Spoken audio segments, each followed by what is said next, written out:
Caps Farming.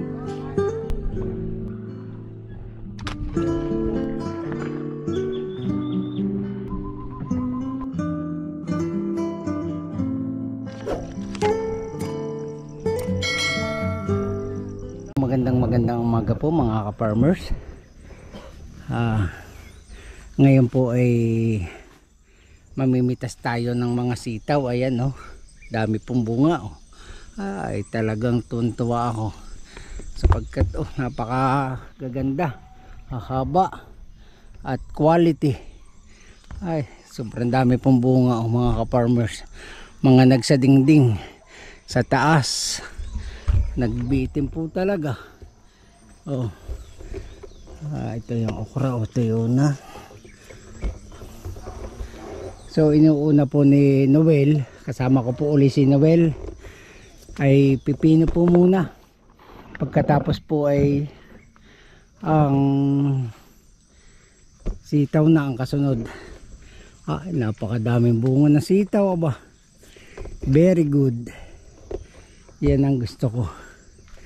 Talagang maraming ma-harvest. Oh, kitang-kita po ninyo sa video ang pagkadami-daming bunga. Ganon din po ang pipino. Yan. Oh, hahaba na sitaw, lalaki ng pipino ba, oh. Yan po, oh, laki. Oh, yan po sa baba pa. Yan po si Noel, oh, sa baba. Oh. Lalaki, no? Kalasing may nag-harvest ng ating mga sayuti, ah. Okay lang naman po mga ka-farmers na ano kay Barod. Oh. Oh. So ayan po mga ka-farmers, talagang, oh, kitang-kita ninyo ang mga bunga ng sayote natin, oh. Dami. Ay. Pero itong linyang are, oh, parang nakuna na ng iba. Pero okay lang po, para naman sila'y pakinabang din dito sa mga tanim ko. Tingnan nyo po ang aking sili, ay sobrang taas. Oh, kita nyo, oh, mga ka-farmers, mataas pa po sa akin.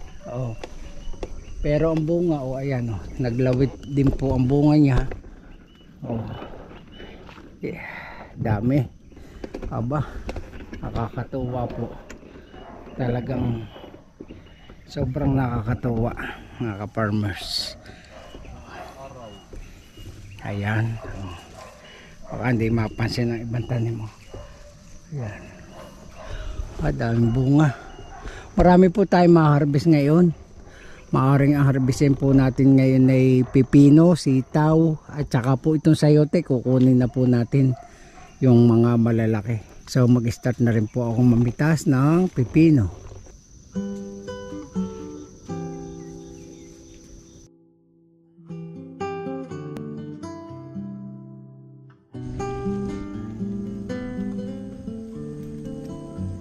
Dami pong bunga. Nakakatuwa.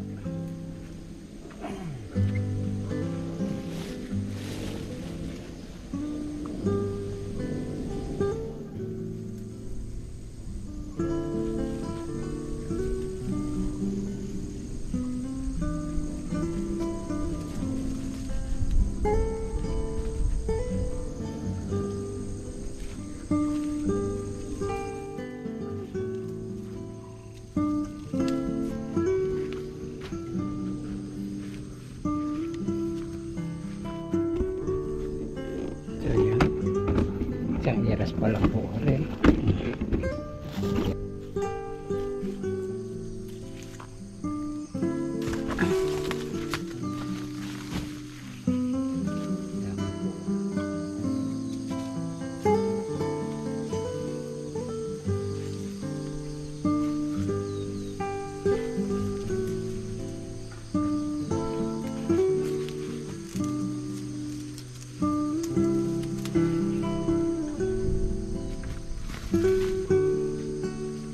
Limang sako na po ang aming harvest ni Noel at ipakakarga ko na.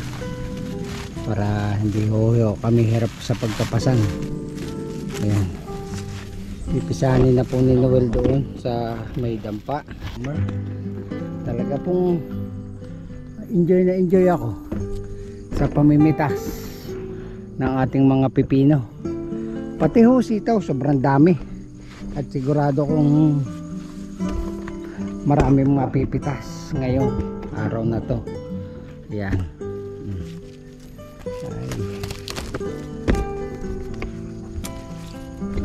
So ayan oh.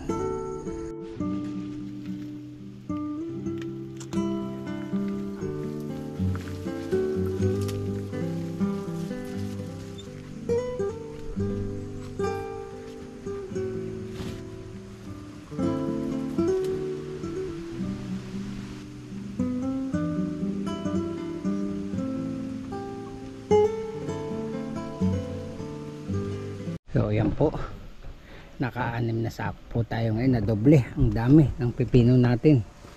Ayan po yung sitaw natin. Umpisa kami ni Noel. Marami po talaga. Kakatuwa, nagbitin ang mga sitaw. Ayan po oh.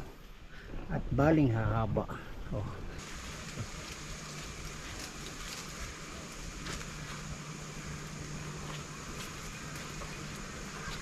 Lagi ka mag-live, di mo kaya.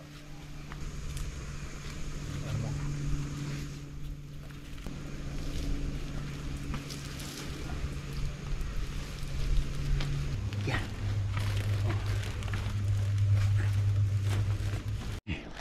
So yan po, daming bunga ng sayote. Oh. Talagang nakakatuwa po mga ka-farmers. Ayan oh, nagbitin. Ayan, pitas tayo. Sayote naman po ang ating pipitasin ngayon. Oh. Ba? Ay dikit-dikit. Oh.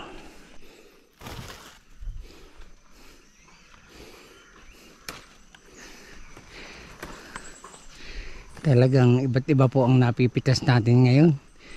Iba't ibang gulay. Andyan po ang sayote, pipino, sitaw, siling sigang.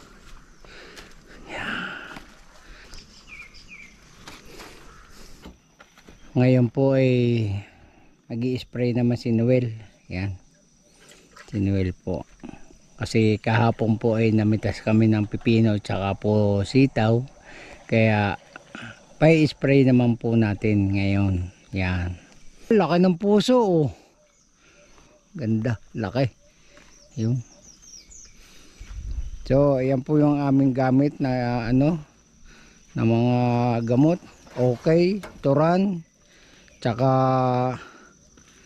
bali ilang ano po yan. Ilang klase ng gamot pinagalo-halo na po namin doon sa ano yan, metakil. Yun po yung sa uod. Yung metakil. Ito po namang okay ay pampabulaklak. So yan po mga ka-farmers. Kunin po natin tong puso ng saba. Yan. Yung. So ito, puso laki. Ayan. Oh, laki po ng puso. Yeah. Tama-tama isang ulaman na namin. Yan. Kain na po. Kain. Yeah. Ah.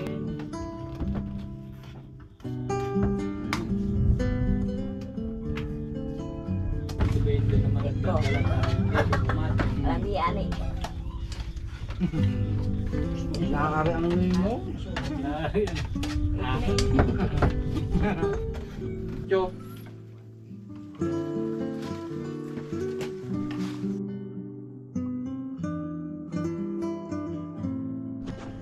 So yan po mga ka-farmers. Yan na po yung ating gulay. Yung iba po ay ating harvest at yung iba ay ating pinamili.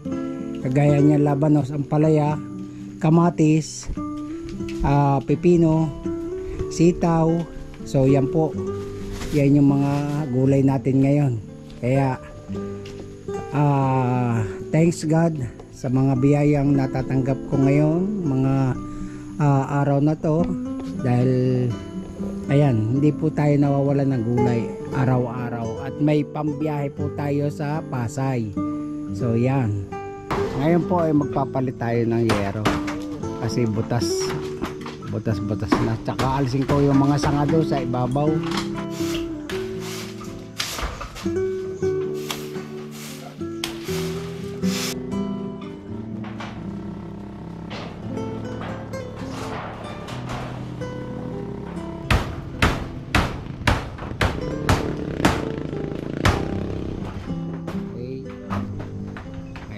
Okay na po, tapos ng palitan ng yero ang ating tinuran.